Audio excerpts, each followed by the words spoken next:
जो भी अंगम योग से जुड़े हैं या अन्य जो भी योग साधक हैं, प्रतिदिन प्राणायाम करते हैं। प्राणायाम के द्वारा हमारी बुद्धि का विकास होता है। बुद्धि का जो मल है प्राणायाम के द्वारा दूर हो जाता है। प्राणायाम करने से हमारी आयु भी बढ़ जाती है। आसन प्राणायाम सबके लिए आवश्यक है। प्रतिदिन हम आसन भी करते हैं। आसन का मतलब क्या है? जिसके द्वारा शरीर को सुख मिले, शरीर को आराम मिले, उसका नाम आसन है। आसन स्थिर शांत दृढ़, हिले दुमे नहीं दे, बैठो मन मत मारी कर, सुमिरो पुरुष विदे। आसन है तन शांति का, मन शांति अभ्यास, आत्म अनुभव शांति का, चाय छूटे अध्यास। आसन के द्वारा हमारा जो शरीर है निरोग रहता है। शरीर से हम बलवान हो जाते हैं। प्राणायाम के द्वारा हमारी बुद्धि का विकास हो जाता है। जो साधक प्रतिदिन प्राणायाम करता है उसकी आयु भी बढ़ जाती है, वह दीर्घजीवी हो जाता है। तो आसन प्राणायाम योग का एक अभिन्न अंग है। इसका महत्व था, है और रहेगा भी। सद्गुरुदेव ने लिखा है योग चंद्रिका, योग तत्व दर्पण।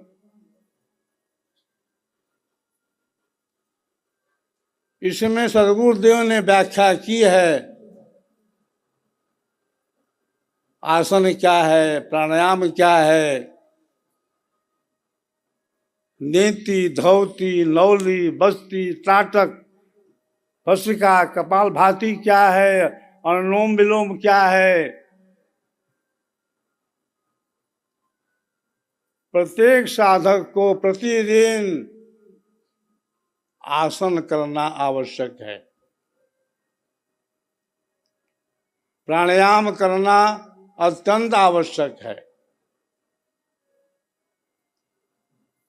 हमारे हृदय में, हमारे फेफड़े में आवश्यकता है ओज की, शक्ति की।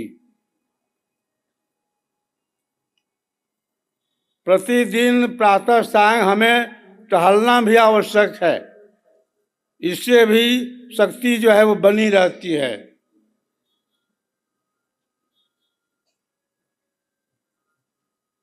जो आयुर्वेद के विद्वान हैं, सुश्रुत के आचार्य हैं, उन ग्रंथों में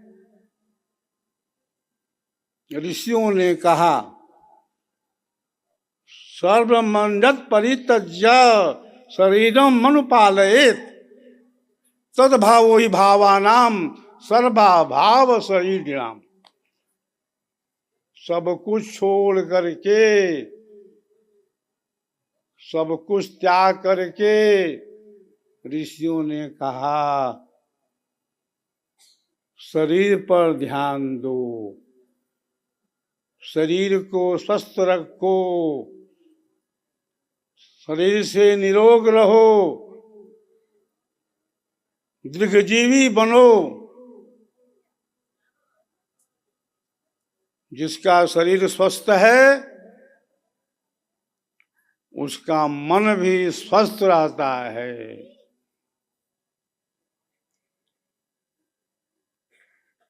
ध्यान हम करते हैं, ध्यान करने में भी आसन प्राणायाम का बहुत बड़ा योगदान है। ध्यान के पूर्व में जो साधक योगा कर लेता है, प्राणायाम कर लेता है, स्वर वेद का पाठ कर लेता है, इसके बाद ध्यान में बैठ जाता है तो उसका ध्यान लग जाता है। ध्यान का मतलब क्या है? ध्यानम निर्विषम मनः। ध्यान उस अवस्था का नाम है जब हमारे अंदर कोई विषय वस्तु न रहे, विषय वस्तु का बिल्कुल अभाव हो जाए। ध्यान में हम बैठ जाते हैं लेकिन मन जो है ध्यान में नहीं बैठता। मन को कैसे हम कंट्रोल करें, कैसे केंद्रीभूत करें, कैसे मन को एक स्थान पर स्थिर करें, यही तो योग की पहली कोटि है।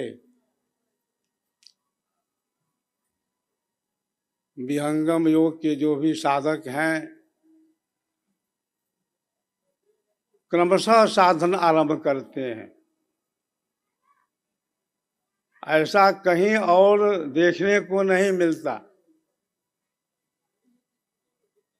ब्रह्म विद्या विहंगम योग एक विज्ञान है। हम साधन करते हैं, क्रमशः आगे बढ़ते जाते हैं।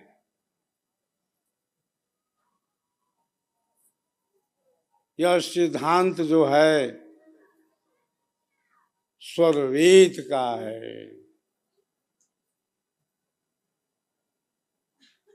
स्वरवेद हम सबका प्राणों से भी प्यारा है।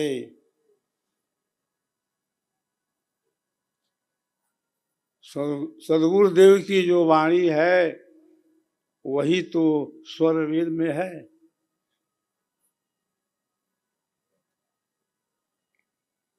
वेद का नाम हम सभी सुनते आए हैं।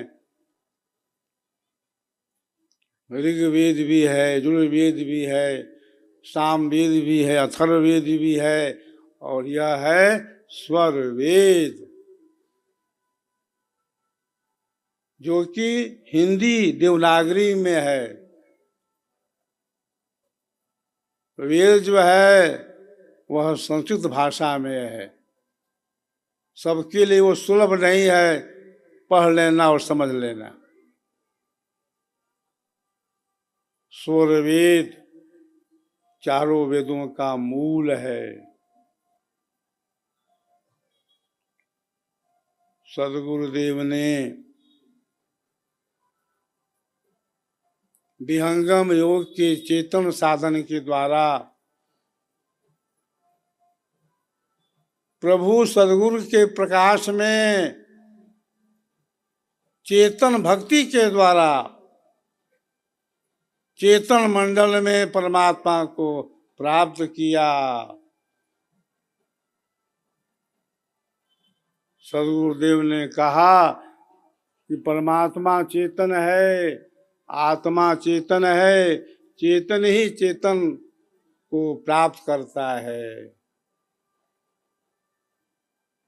हमारा आपका सौभाग्य है कि हमें उस महान सदगुरु की प्राप्ति हो चुकी है। जिस महान सदगुरु ने संपूर्ण विश्व में विहंगम योग प्रचार प्रसार करने का संकल्प लिया है,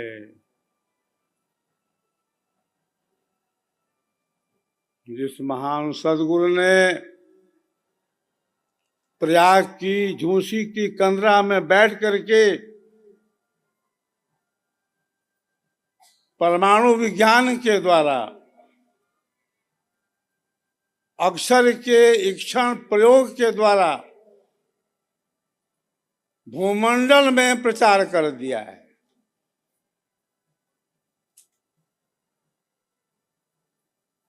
सदगुरुदेव कहते थे कि जरा मैं देख लूं कि मेरे शरीर छूटने के बाद कहाँ क्या हो रहा है।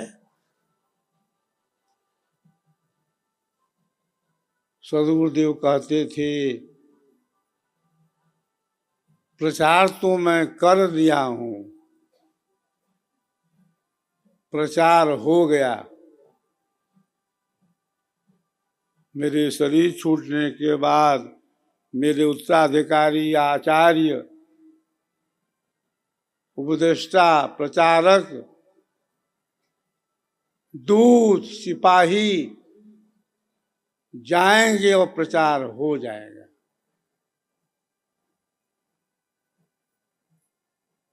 तो हम लोग तो निमित्त मात्र हैं। सत्ता समर्थ सदगुरु की है, जिनके संकल्प के द्वारा ब्रह्म विद्या विहंगम योग का प्रचार बहुत तेजी से दिन दूना रात चौगुना बढ़ता जा रहा है। आज रामनवमी का शुभ अवसर है। आज ही के दिन भगवान राम का अवतार हुआ था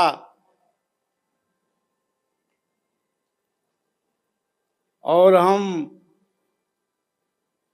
रामायण का पाठ करते हैं आज के दिन विशेष रूप से।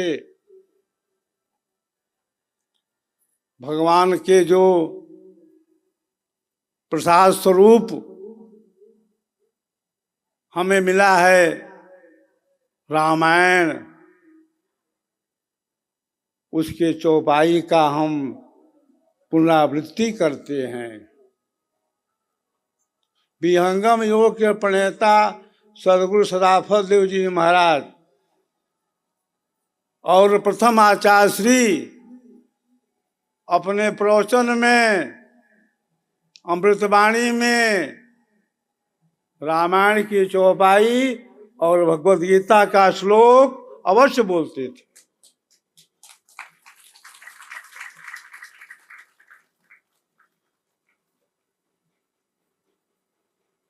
आज का दिन हम सबके लिए बहुत ही महत्वपूर्ण दिन है, जिस दिन भगवान राम का अवतार हुआ। राम कौन है? जो सब जगह रमा हुआ है।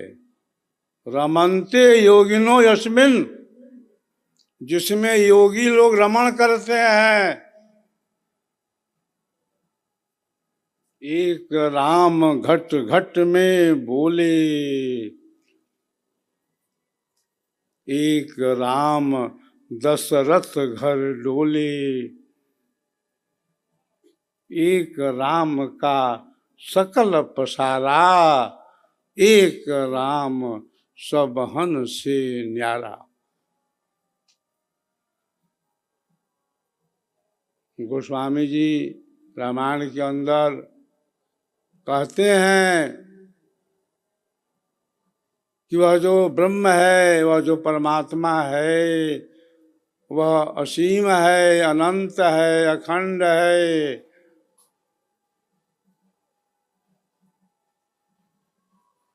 उसकी प्राप्ति के लिए प्रकृति के आधार को हमें छोड़ना होगा।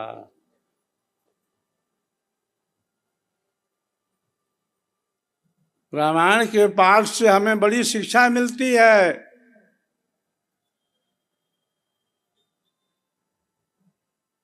गोस्वामी तुलसीदास जी ने कहा कि परमात्मा जो है प्रकृति के परे है, और विहंगम योग के प्रणेता सदगुरु सदाफत देव जी महाराज ने भी यही कहा कि प्रकृति आधार तो ही छोड़वाऊं, निज स्वरूप ठहराऊंगा। गोस्वामी जी ने क्या कहा? प्रकृति पर प्रभु सब और बासी, ब्रह्म निरीह विरजय विनाशी, संत विशुद्ध मिलहि पुनि तेहि, चित वही राम कृपा करी जेहि, पर बस जीव स्वबस भगवंता, जीव अनेक एक श्री कंता, गो गोचर जहाँ लगी मन जाई, तहाँ तक माया जानहु भाई। गोस्वामी जी ने कहा कि सद्गुरु की खोज करो, कर्णधार सद्गुरु दृढ़ नावा, दुर्लभ काज सुलभ करी पावा। भगवान राम एक बार बड़े ही उदास हो गए थे, और उसी उदासी में गए अपने गुरु के पास, वशिष्ठ मुनि के पास।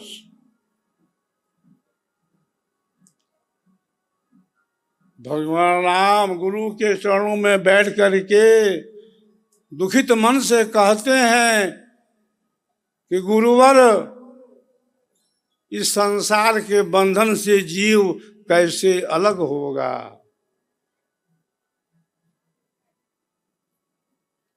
वशिष्ठ मुनि जी क्या उपदेश करते हैं भगवान राम के प्रति?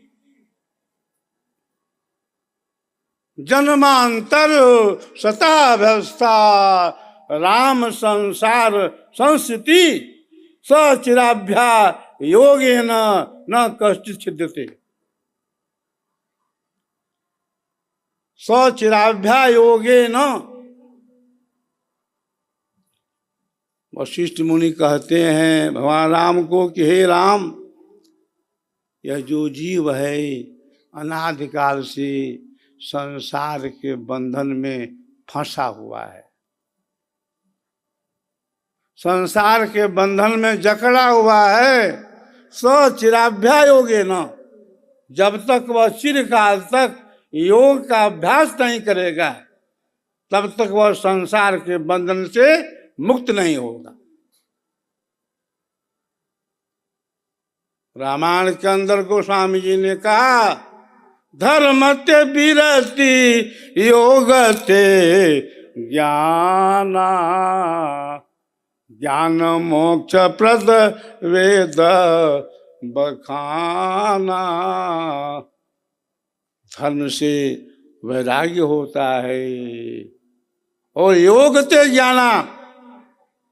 रामायण के अंदर गोस्वामी जी ने कहा कि योग से ही ज्ञान होता है। ज्ञान को हम जान बोलते हैं। गोस्वामी तुलसीदास जी एक पहुंचे हुए फकीर थे।